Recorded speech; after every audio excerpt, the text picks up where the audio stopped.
그러므로 너희는 하나님이 택하사 거룩하고 사랑받는 자처럼 긍휼과 자비와 겸손과 온유와 오래 참음을 옷 입고 누가 누구에게 불만이 있거든 서로 용납하여 피차 용서하되 주께서 너희를 용서하신 것 같이 너희도 그리하고 능히 모든 성도와 함께 지식에 넘치는 그리스도의 사랑을 알고 그 너비와 길이와 높이와 깊이가 어떠함을 깨달아 하나님의 모든 충만하신 것으로 너희에게 충만하게 하시기를 구하노라.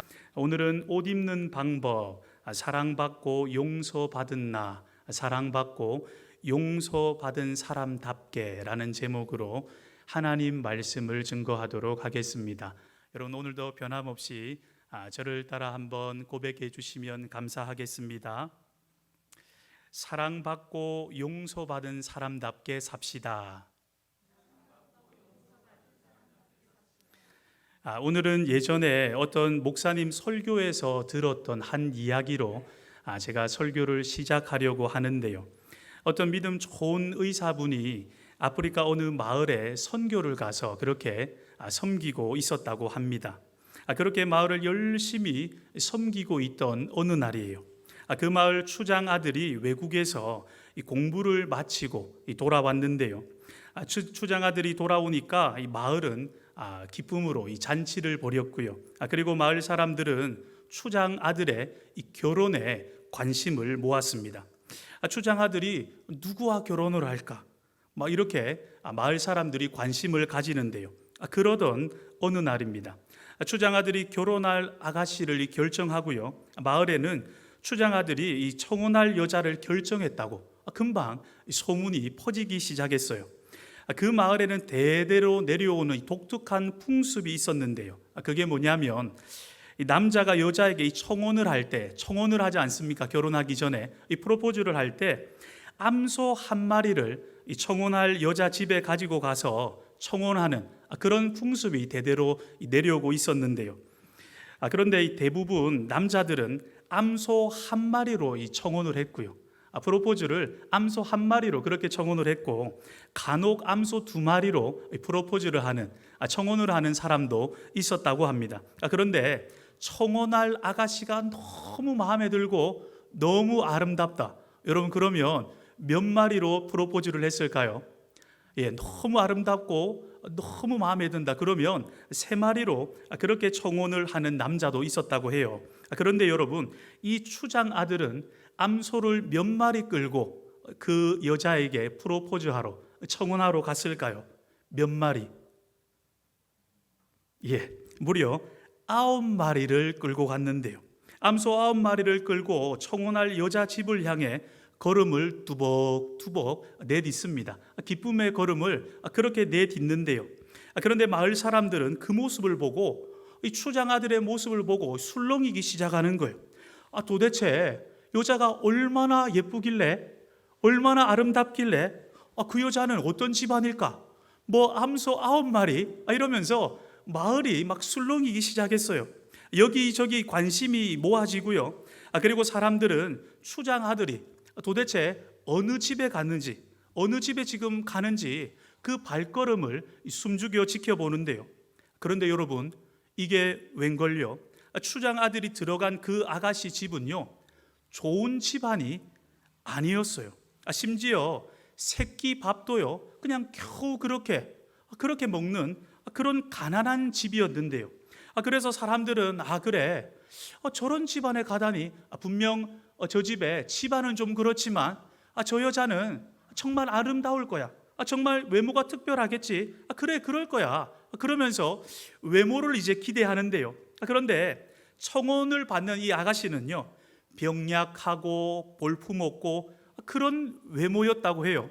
집안도 안 되지만 외모도 안 되는 거예요. 그래서인지 이 청혼을 받는 그 여자는 열등감에, 지금 프로포즈를 하는데도 그 열등감에 얼굴도 들지 못하고요, 부끄러워만 하고 있었다고 합니다. 그 광경을 보고 마을 사람들은 또 한 번 말하기 시작합니다. 또 한 번 그 마을이 술렁이기 시작해요.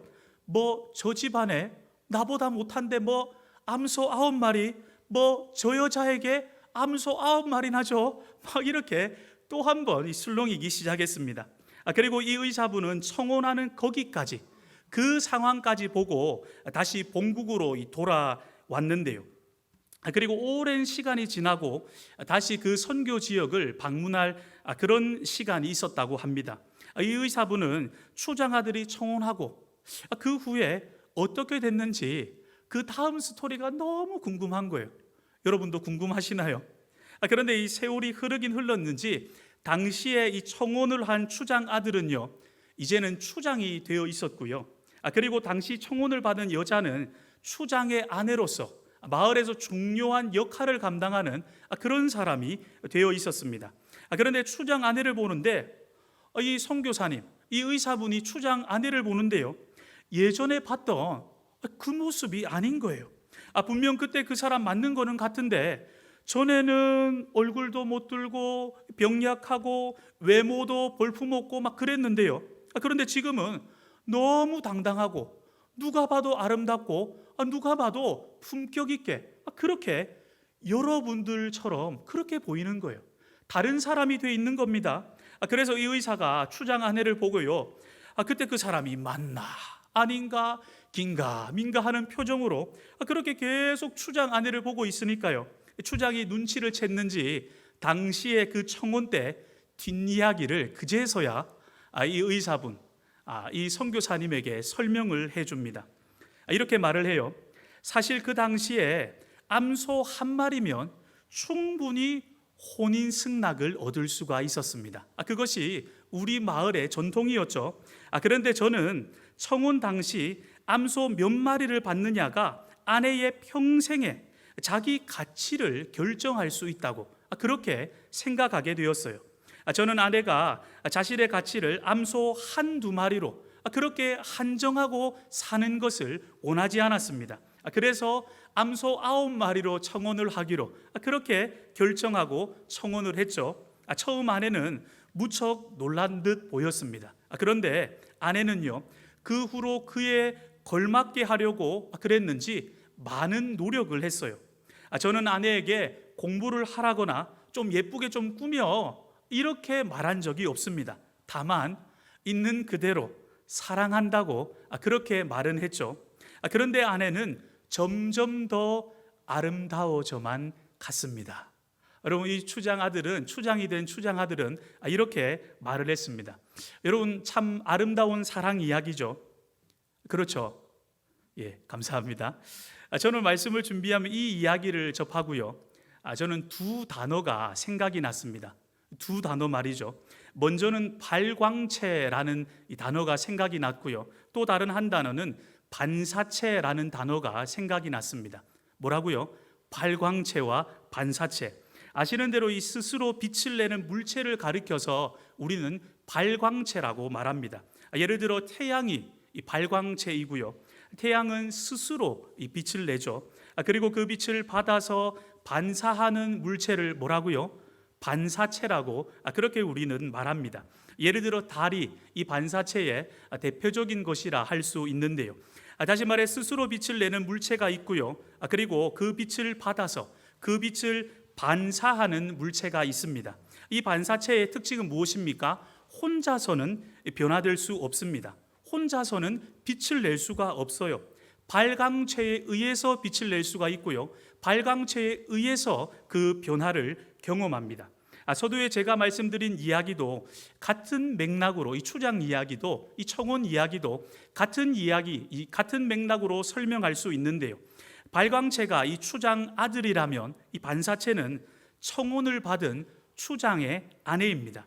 추장 아들이 암소 9마리를 주면서 이 프로포즈하는 이 여인을 사랑해 주니까 추장 아내에게는 무엇이 일어났습니까? 변화가 일어난 거예요. 처음에는 볼품없고 그저 그런 사람이었는데 아름답고 당당한 그런 사람으로, 그런 품격 있는 사람으로 변화가 일어난 것이죠. 이렇게 여러분, 우리 사람은 빛을 받아야 빛을 낼 수 있는 존재고요, 사랑을 받아야 사랑할 수 있는 존재입니다. 여러분, 이런 말 들어보셨죠? 고기 맛도 먹어봐야 안다지 않습니까? 사랑도 여러분, 사랑의 맛을 봐야지 우리가 사랑할 수 있다라는 겁니다. 그런데 제가 여러분 왜 이런 이야기로 오늘 이 말씀을 시작했냐면요, 여러분 저번 주 혹시 설교 기억하시나요? 그렇게 물으시면 목사님 어제 일도 기억 못하는데 왜 저번 주 이야기를 합니까? 이러실 수도 있는데, 저번 시간 옷을 입는 게 신앙이다 제가 말씀을 드렸지 않습니까? 그리고 우리가 입어야 할 8가지 옷에 대해서 그렇게 말씀을 드린 바 있는데요, 여러분 기억하시죠? 할렐루야. 자, 그러면 여러분 8가지 옷 한번 해보겠습니다. 긍휼, 자비, 겸손, 온유, 오래 참음, 용서, 사랑, 찬양. 역시 우리 복음 동산교회 성도님들 수준은 참 하나님의 은혜 가운데 다른 것 같습니다. 그리고 이 저번 주와 오늘 제가 여러분 기억하시는지 모르겠는데 2번에 걸쳐서 우리가 이 옷을 어떻게 입을 수 있나 이것에 대해서 말씀드린다고 했는데요, 여러분 기억하시죠? 예, 감사합니다. 다시 말해 우리가 어떻게 이 사랑의 옷을 입고 살 수 있냐라는 거죠. 다른 말로 우리가 어떻게 사랑하고 용서하며 그런 그리스도인다운 삶을 살아갈 수 있냐라는 것입니다. 결론부터 말씀드린다면 우리는 영적인 발광체가 아니라 반사체이기 때문에요, 그것을 늘 기억해야 합니다. 하나님의 사랑을 받아야 이 사랑의 옷을 입을 수가 있고요, 그 용서의 빛을 경험해야 우리는 그 옷을 입고 살아갈 수가 있습니다. 그래서 신앙생활에서 중요한 건 내가 뭔가 하기 이전에 사랑해야지, 용서해야지, 뭔가 내가 하기 이전에 하나님께서 우리에게 어떤 일을 하셨는지, 여러분 우리는 그것을 알 필요가 있어요. 그것을 알 필요가 있는데요, 그래서 그런지 오늘 본문을 자세히 한번 살펴보면 이렇게 말씀을 합니다. 오늘 본문 12절, 골로새서 3장 12절 13절 말씀을 제가 다시 한번 읽어 드릴게요. 그러므로 너희는 하나님의 택하신 거룩하고 사랑하신 자처럼, 한 번 더 읽어 드리겠습니다. 그러므로 너희는 하나님의 택하신 거룩하고 사랑하신 자처럼. 본문 말씀은 옷 입고 이 말씀 전에요, 내가 누구인지를 말해줍니다. 여러분 우리가 누구입니까? 하나님의 거룩하고 사랑하신 자, 하나님의 거룩하고 사랑하시는 자, 이것이 바로 우리의 정체성이다 이렇게 말씀을 합니다. 이 말씀을 헬라어 원문 번역으로 보면 저는 개인적으로 좀 더 마음에 와닿더라고요. 이렇게 말합니다. 하나님께 선택된 거룩하고 사랑받는 사람답게 옷 입어라, 이렇게 헬라어 원문 번역에는 이렇게 번역하고 있습니다. 오늘 설교의 제목이죠. 헬라어 원문 번역 이 말씀을 보고 오늘 설교 제목을 제가 정하게 되었습니다. 여러분 우리가 누굽니까? 다른 말로 우리가 어떻게 여러분 이 땅을 살아가며 사랑과 용서의 옷을 입고 그리스도인답게 살아갈 수 있냐라는 것입니다. 그것은요, 내가 누구인지 알 때입니다. 그래서 저도 이 말씀을 준비하면서요, 이 말씀을 묵상하며 길을 걸어 다니면서도 그래, 나는 하나님의 사랑받는 자지. 우리 자녀들과 가족들과 이야기하면서도 그래, 나는 하나님의 사랑받는 자녀이지. 설교 준비를 하면서도 그래, 나는 하나님의 사랑받는 자녀이지. 여러분 이것을 계속 생각하면서 묵상하며 여러분 그렇게 다녔습니다. 나의 정체성을 이렇게 알 때에 우리는 이 옷을 입고 살아갈 수가 있습니다. 나는 하나님께 사랑받는 사람, 하나님께 선택된 그 사람이라는 거예요. 그런데 이 말을요, 예배당에서만이 아니라 설교 시에만 듣는 것이 아니라, 그것을 묵상하는 게 아니라 모든 삶의 영역에서 그렇게 묵상하며 다녀라라는 것입니다. 그렇게 내가 누구인지 나의 정체성을 잊지 말고 기억하라는 거예요. 여러분 저를 따라 한번 고백해 주시겠습니까? 나는 하나님께 사랑받는 사람이다. 여러분 실수할 때도, 때로는 죄 지을 때도 여러분 하나님께 사랑받는 사람 맞습니까? 부족할 때도, 연약할 때도 여러분 우리 하나님께 사랑받는 사람 맞습니까? 넘어지고 흔들릴 때도 우리 하나님께 사랑받는 그 자녀 맞습니까? 여러분 그 정체성을 한시도 잊지 않고 그 사랑을 기억하며 내가 누구인지 기억하며 그렇게 살아가는 거예요. 아까 서두에 말씀드린 추장의 사랑이 추장의 아내를 변화시킨 것처럼요, 하나님의 그 사랑이 우리를 사랑에 옷 입게 만듭니다. 그 사랑의 빛을 받아야 우리는 그 사랑을 힘입어서 사랑을 반사시키며 그 사랑을 나타내며 살아갈 수 있는 거예요. 그래서 유기성 목사님은 그의 책에서 우리가 어떻게 사랑하며 살 수 있습니까? 하는 질문에 이렇게 말을 합니다. 예수님이 나를 사랑하신다는 것을 믿는 믿음과, 예수님이 나를 사랑한다는 거예요. 그것을 믿는 믿음과, 그리고 예수님께서 지금 내 안에서 또 다른 한 사람을 그 사랑으로 사랑하게 하실 수 있다고 믿는 믿음, 그 믿음이 우리로 사랑할 수 있게 한다, 이렇게 말을 합니다. 다시 말해, 내가 발광체가 아니라 반사체라는 것을 기억하라는 거예요. 그것을 믿고 묵상하며 살아라는 것입니다. 그리고 오늘 본문 13절에 보면 이렇게 말씀합니다. 누가 불만이 있거든 서로 용납하여. 때로는 우리가 살아가며 가족끼리도 불만이 있지 않습니까? 말씀에도 불만이 있거든, 불만이 충분히 일어날 수 있다, 이렇게 말씀을 하죠. 그런데 불만이 있거든 뭐라고 합니까? 용납하여 피차 용서하되. 그런데 여러분, 어떻게 용서하라라고 말씀하시냐니, 주께서 너희를 용서하신 것 같이 너희도 용서하라. 그런데 이제 좀 말씀을 지나고 나면 주님께서 우리를 어떻게 용서하셨는지, 용서에 대해서 좀 말씀을 드리도록 하겠습니다. 13절 말씀에도 용서를 하되 주께서 용서하신 것 같이 하라 말씀합니다. 주께서 나를 용서하신 용서가 여러분 발광체라면, 우리가 또 다른 한 사람을 용서하는 것, 그것은 반사체라는 거예요. 그래서 우리는 반사체이기에 이 발광체의 은혜를 받아야, 그 은혜를 맛봐야 그 맛이 어떻다고 말하며 살아갈 수가 있습니다. 그 발광체의 은혜를, 빛을 비춤 받아야 그 빛을 비추면서 반사체로서 살아갈 수 있는 거예요. 이런 맥락의 말씀은 성경 곳곳에 나오고 있는데요, 우리 신앙의 원리라 해도 과언이 아닙니다. 예를 들어 에베소서 5장 1절 말씀에 보면 이런 말씀이 있어요. 그러므로 사랑을 받는 자녀같이 너희는 하나님을 본받는 자가 되라. 여러분, 하나님을 본받는 자가 되어야 한다, 이 말씀만 하는 것이 아니라 이 말씀 전에 우리 그리스도인의 정체성에 대해서 말하고 있어요. 어떤 은혜의 빛을 비춤받고 있는 사람인지 그것에 대해서 말씀하고 있다라는 것입니다. 우리는 사랑받는 자녀라고 이 정체성을 말해주고 있다라는 거예요.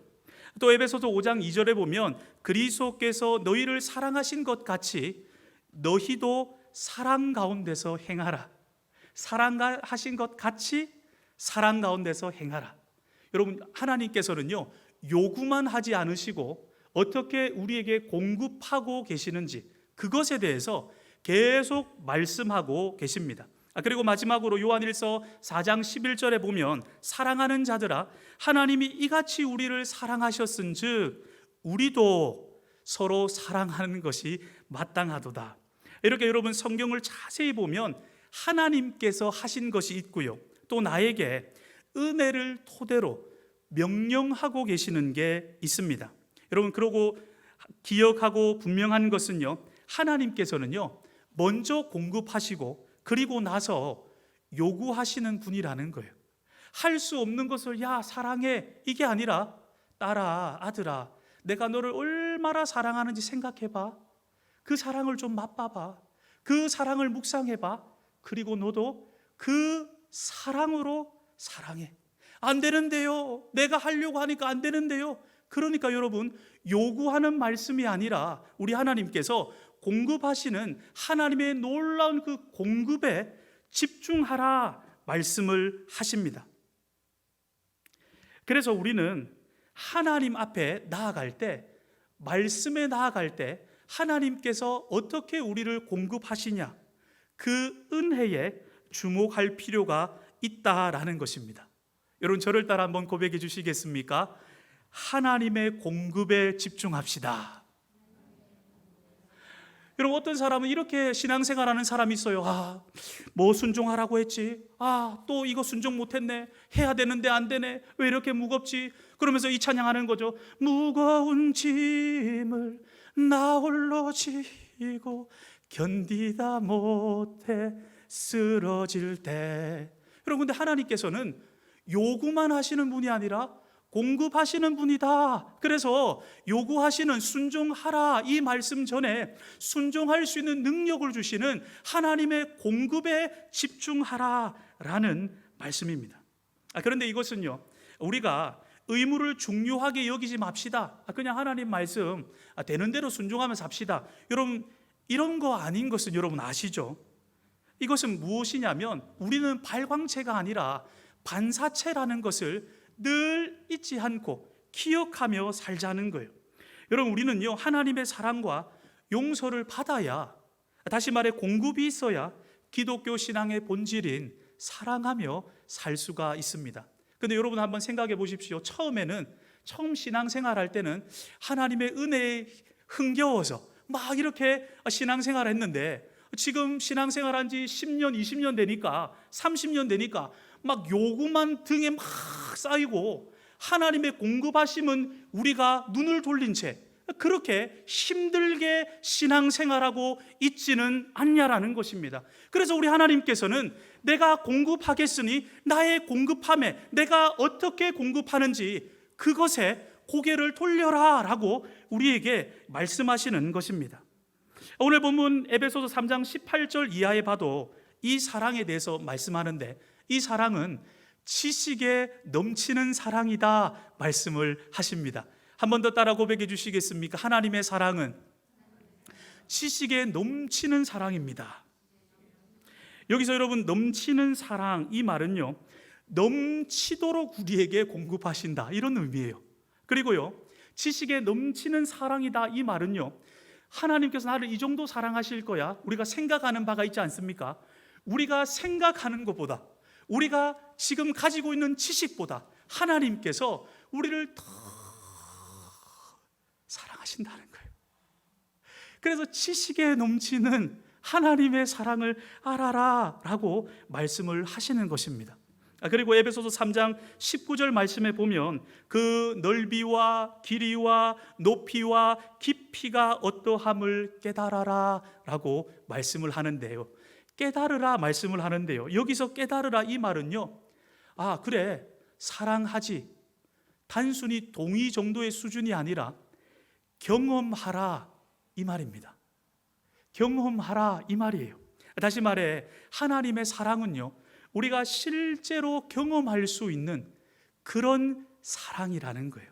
그리고 우리는 그 사랑을 힘입어서만 신앙생활을 할 수 있다라는 것입니다. 존 스토트 목사님은 오늘 말씀 하나님의 사랑의 넓이와 길이와 높이와 깊이에 대해 이렇게 말을 했습니다. 그리스도의 사랑은, 여러분 한번 잘 들어보십시오, 모든 인류를 수용할 수 있을 만큼 넉넉하게 넓고 세상의 시간을 넘어서 계속될 만큼 끝없이 영원히 길고 그리스도를 하늘로 올릴 수 있을 만큼 지극히 높으며 가장 타락한 인간을 구원할 만큼 충분히 깊다. 저는 하나 덧붙여서 나를 충분히 사랑하실 만큼 충분히 깊다. 그렇게 한번 사랑에 대해서 생각을 해봤습니다. 또 이 사랑의 극치는 이 죄인들을 향한 용서로 나타나는데요. 무엇으로 나타난다고요? 용서로 나타납니다. 예수님의 십자가를 통한 용서는 여러 가지로 제가 말씀할 수 있고 성경에도 말하고 있지만 크게 세 가지로 말씀할 수 있습니다. 첫 번째는 시편 103편 12절에 이 용서에 대해서 이렇게 말을 합니다. 이 용서는 동이 서에서 먼 것과 같이, 동과 서가 얼마나 멉니까? 해 뜨는 데서부터 해 지는 데까지 정말 멀죠. 그렇게 먼 것 같이 우리의 죄가를 우리에게서 멀리 옮기셨다. 용서에 대해서 이렇게 말씀을 합니다. 여러분, 이 말은요, 우리가 회개하고 십자가를 통해서 용서받은 죄 있지 않습니까? 이 용서받은 죄는 하나님께서 기억하지 않으신다, 이런 의미예요. 이런 말씀인데요, 여러분, 얼마나 큰 은혜입니까? 하나님께서 너 3년 전 여름에 내가 한 일 다 알고 있어, 너 조심해, 하나님 이러시지 않는다는 거예요. 하나님의 이 용서의 은혜는요, 잊어주시는 은혜다. 하나님 모르시는 게 아무것도 없지 않습니까? 전지하신 분인데, 말 그대로 하나님께서 회개하고 하나님 앞에 나올 때 동이 서에서 먼 것 같이 그렇게 우리의 죄가를 옮겨주시고 잊어버려 주신다. 이것이 용서의 은혜다 라고 말씀하는 거예요. 할렐루야. 그래서 여러분, 복음이 복음되는 것입니다. 저를 따라 한번 고백해 주시겠습니까? 용서의 은혜는 잊어주시는 은혜입니다. 여러분, 잊어주시는 은혜. 또 로마서 4장 7절에 보면 이렇게 말씀을 합니다. 불법이 사함을 받고 죄가 가리어짐을 받는 이 사람은 복이 있다. 여러분, 예수님 믿는 사람이 바로 이런 사람이라는 거예요. 이렇게 하나님의 용서는요, 십자가로 말미암아 가려주시는 은혜, 덮어주시는 은혜다 말씀을 합니다. 죄로 인한 수치를요, 가려주시는 거예요. 사실 하나님께서 가려주시지 않고 우리 죄를 다 폭로하신다면, 여러분, 여기서 그렇죠, 나 그렇게 살았죠, 이렇게 당당하고 떳떳하게 서 있을 수 있는 사람이 누가 있겠습니까? 부끄러워서 다 도망가기가 바쁘겠죠. 우리가 잘 아는 이 아담과 하와도 범죄하고 나서는 하나님의 낯을 피했습니다. 걸음아 나 살려라 하고 도망가기 바쁜데요. 그리고 자기가 좀 그 죄를 가려보려고 합니다. 자기 노력으로 뭔가 그 수치를 지금 좀 가려보려고 하는 거죠. 그런데 여러분, 가려집니까? 지지 않습니까? 안 가려지는 거예요. 아무리 그 무화과 잎으로 가리려고 해봐도 가려지지 않는 겁니다. 그런데요, 우리 하나님께서 가죽옷을 지어 입혀주시는 거예요. 그게 은혜인 겁니다. 죄인이고 수치가 가득한 죄인인데, 너무 부끄러운 죄인인데, 그 죄인이 십자가를 붙들 때, 그 죄인이 예수님을 의지할 때 해도 가릴 수 없는 그 죄를 가려주시는 은혜, 덮어주시는 은혜가 우리 하나님께서 주시는 십자가로 통한 용서의 은혜다라는 말씀인 것입니다. 이렇게 우리가 회개할 때 주님께서는 우리 죄를 가려주시고 덮어주시는데, 이것이 우리가 그토록 사모해야 할, 또 하나님께서 주시고자 한 용서의 은혜입니다. 그리고 하나님의 용서는 씻어주시는 은혜인데요, 지금 비가 쫙 와서 바닥에 먼지와 이런 흙들이 쫙 씻겨 내려가고 있지 않습니까? 이렇게 비가 먼지를 씻고 흙을 씻듯이 하나님의 용서는요, 씻어주시는 은혜입니다. 여러분, 우리는 죄로 인해 주홍같이 또 진홍같이 날마다 더럽혀져서 살아가게 됩니다. 여러분, 옷이 더러워지는 것처럼요, 죄 지을 때 우리 마음도 더러워지는데요. 그래서 여러분 잘 아는 이 다윗도 범죄하고 나서 이렇게 고백을 하죠. 하나님, 나를 우슬초로 좀 씻어주세요. 나를 이 죄에서 좀 맑게 좀 씻어주세요. 그렇게 다윗도 고백을 했습니다. 그런데 말씀해 보니까요, 하나님의 이 용서의 은혜는요, 이렇게 말씀을 하죠. 너희 죄가 주홍 같을지라도 눈과 같이 희어질 것이요, 진홍같이 붉을지라도 양털같이 희게 되리라. 나를 깨끗게 씻어주시는 은혜. 여러분, 그게 우리를 향한 용서의 은혜라는 거예요. 그리고 요한일서 1장 9절 말씀에 보면 우리 잘 아는 말씀이죠. 만일 우리가 우리 죄를 자백하면 그는 미쁘시고 의로우사 우리 죄를 사하시며 우리를 모든 불의에서 깨끗하게 하실 것이요, 자백할 때 깨끗하게 씻어주신다 말씀을 하십니다. 그래서 여러분, 우리가 이 용서의 은혜가 있기 때문에 혹 우리가 살아가며 범죄했을지라도 하나님께로 달려나갈 수가 있습니다. 회개할 수가 있어요. 하나님께서 그때요, 바로 그때 우리를 씻어주시고 가려주시고 덮어주시고 그리고 씻어주신 그 죄가를 하나님께서 잊어버려 주신다는 거예요. 잊으신다라는 겁니다. 여러분, 이 은혜가 있기에 우리의 회개가 의미가 있는 겁니다. 여러분, 우리가 때로는 회개, 저도 회개 막 강조할 때가 있는데요. 그런데요, 우리가 꼭 기억해야 할 것이 우리의 회개가 대단한 게 아닙니다. 하나님의 용서가 대단한 거예요. 하나님의 용서가 있기 때문에, 은혜가 있기 때문에 우리가 하는 바가, 우리가 회개하는 바가, 우리가 고백하는 죄가 의미가 있다라는 겁니다. 그래서 그 용서를 예비하시고 우리들에게 말씀하시는 것이죠. 내가 덮어줄 테니, 내가 씻어줄 테니, 내가 잊어버릴 테니 나에게 나와 라고 말씀하는 것입니다. 그리고 13절 말씀에 보면 이 용서를 경험하고 입 싹 닫고, 그래, 하나님께서 이런 죄를 용서해 주셨지, 닫고 끝나는 것이 아니라 우리도 용서하라 말씀을 하십니다. 누가 누구에게 불만이 있거든 서로 용납하여. 여러분, 누가 용납할 수 있습니까? 이 용서를 깨달은 사람이 용납할 수 있습니다. 누가 저 사람 용서할 수 있습니까? 안 맞는 그 사람 품을 수 있습니까? 이 용서를 경험한 사람이 품을 수도 있고 용서할 수 있습니다. 13절 말씀 계속 다시 한번 읽어드립니다. 용서하되 주께서 너희를 용서하신 것 같이 너희도 그리하고.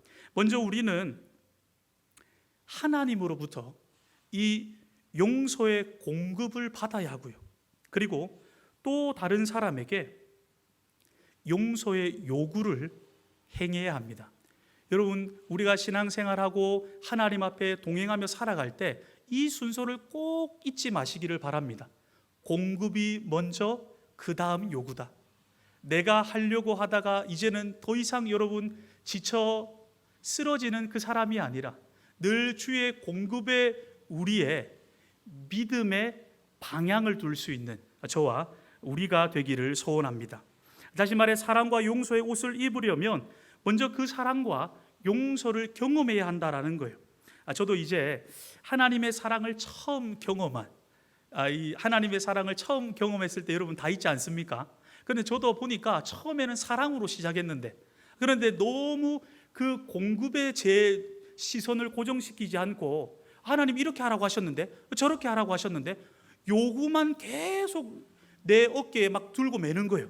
그러면서 지쳐있는 저도 발견하게 되었습니다. 그래서 저도 처음 사랑을 경험한 그때를 이 말씀을 준비하면서 다시 하나님께서 이렇게 나를 사랑하시지 생각하게 되었는데요. 이제 이 이야기 나누고 오늘 말씀을 맺으려고 하는데, 여러분도 한번 생각해 보시기를 바랍니다. 하나님께서 나를 어떻게 사랑해 주셨는지. 여러분, 신앙생활하며 처음 그 사랑을 맛본, 그 사랑의 목 놓아 울어본, 나를 사랑하신다는 거예요. 그때 있지 않습니까? 여러분, 그때로 한번 돌아가십시다. 얼마나 하나님 나를 사랑하시는지. 여러분, 그때 사랑하신 하나님이요, 변하지 않으셨어요. 우리가 변했지 하나님 변하지 않으셨습니다. 하나님 여전하세요. 하나님 여전하신 거예요.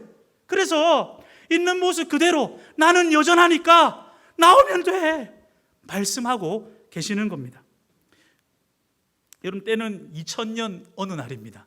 지금으로부터 약 20년 전이죠. 당시에 저는요, 돈을 받고 그렇게 교회를 다니고 있었어요. 근데 이 말을 듣고 여러분 중에 목사님께서 돈을 받고 교회를 다녀? 교회에서 뭐 아르바이트를 하셨나? 이렇게 생각하실 수 있을 건데요. 그런데 이제 하루는 누나가 이 교회를 가자고 저를 이제 전도하는 거예요. 제가 이제 교회를 안 다니고 있었거든요. 모태신앙이 아닙니다. 그렇게 전도를 하는데, 그래서 제가 전도하는 누나에게 이런 조건을 달았습니다. 만약에 내가 교회 가기를 원한다면 돈을 주면 나는 교회를 갈 것이다. 그래서 한 번 교회 갈 때마다 얼마를 달라. 그렇게 제가 또 그때 당시에는 협상을 잘했거든요. 그렇게 협상을 하고 아주 비싼 값에 한 번에 당시에 3만 원을 받고 그렇게 교회를 갔습니다. 그렇게 이제 교회를 갔는데, 다른 사람은 뭐 신앙생활 한다 그렇게 하기 위해서 교회를 갔겠지만 20년 전에 저의 모습은요, 일종의 교회 가는 건 신앙생활이 아니라 아르바이트였습니다. 이렇게 부끄럽고 부족한 사람입니다. 그렇게 이제 아르바이트하러 교회를 가는데요. 그렇게 교회를 다니던 어느 날입니다. 어느 날 교회에서 이렇게 설교가 끝나고 광고를 하지 않습니까? 광고를 목사님이 하세요. 광고를 하는데 뭐라고 하시냐면 몇 날 며칠 교회에서 수련회를 가니까, 여러분 수련회 아시죠? 수련회를 가니까 은혜 받을 준비하시오, 그런 광고였습니다.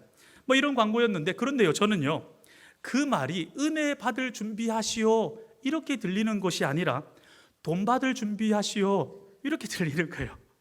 이렇게 들리는 겁니다. 그래서 저는 누나에게 먼저 가서 이렇게 말했습니다. 누나, 수련회 내가 꼭 갈 테니까 가면 얼마 줄 건데. 그리고 협상을 했어요. 그래서 수련회 가면 얼마 준다는 거예요. 그래서 그 말을 듣고 수련회를 갔습니다. 돈을 받고 수련회를 간 거죠. 그런데 여러분께 한번 여쭙겠습니다. 그때 그 수련회에서 여러분 제가 은혜를 받았을까요? 못 받았을까요? 어땠을까요? 돈 받고 간 사람 어땠을 것 같습니까? 여러분 뭐 마음속으로는 못 받았습니다 이렇게 말하고 싶지만 또 겉으로는 또 받았다 해야 되지 않습니까? 근데 제가 은혜를 못 받았어요. 당시에 저한테 이제 어떤 일이 있었냐면요, 제가 수련회 딱 가는 바로 전날에 장염이 걸린 겁니다. 장염이. 그래서 이 수련회 때 무슨 프로그램이 있었는지, 말씀이 어땠는지요, 아무것도 생각이 안 나요. 생각나는 건 뭐냐면 화장실 간 거, 화장실이 어땠는지 그것만 생각이 납니다. 화장실 기억밖에 없어요.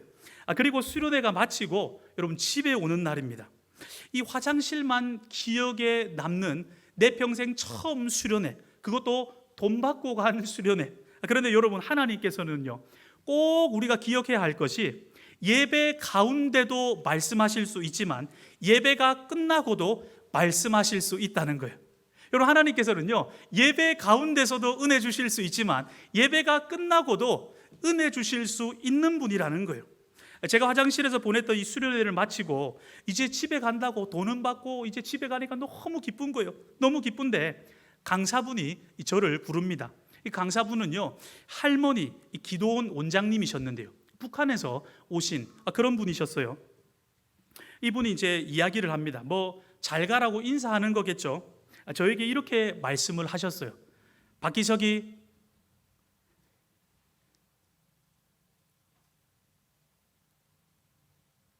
하나님이 너 사랑하신다. 다른 사람은 너를 겉만 보고도 사랑하는 사람도 있고 그렇지 못한 사람도 있어. 그런데 하나님은 너의 겉과 속 모든 것을 아시는데 너를 사랑하셔. 앞으로 하나님께서 너를 변화시키시는지 변화시키지 않는지 한번 봐라.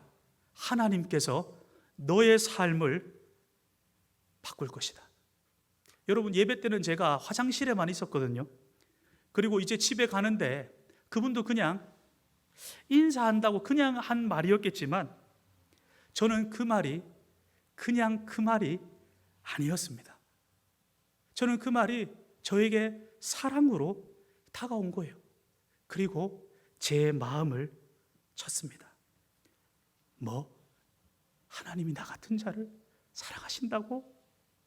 여러분 그 한마디가 저에게는요 암소 9마리 받은 것보다 그것만큼 귀한 그런 행복한 시간이었던 거예요. 그 사랑이 깨달아지는데요, 그리고 그 사랑이 여러분 저를 변화시켰습니다. 그리고 그 사랑이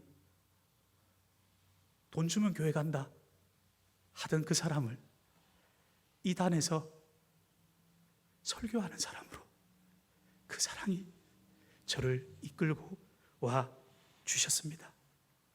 그래서 저는 그때 제 마음을 쳤던, 제가 처음 사랑을 경험했던 그 문장으로 오늘 말씀을 맺을까 하는데요, 여러분 하나님께서 여러분을 사랑하세요. 다른 사람은 여러분의 겉모습만 보고 때로는 여러분을 사랑하는 사람, 그리고 여러분을 오해하는 사람, 또 싫어하는 사람이 있을 수 있습니다. 그런데 우리 하나님은요, 우리의 겉뿐만 아니라 우리의 속, 우리의 모든 형편과 사정을 아시는데 사랑한다, 사랑한다. 하나님께서 우리에게 말씀하는 것입니다. 그리고 하나님께 사랑받고 용서받은 사람답게 우리를 그렇게 살아가도록 우리의 노력이 아니라 하나님의 공급하심, 하나님의 사랑이 우리를 변화시키실 것입니다. 기도하겠습니다.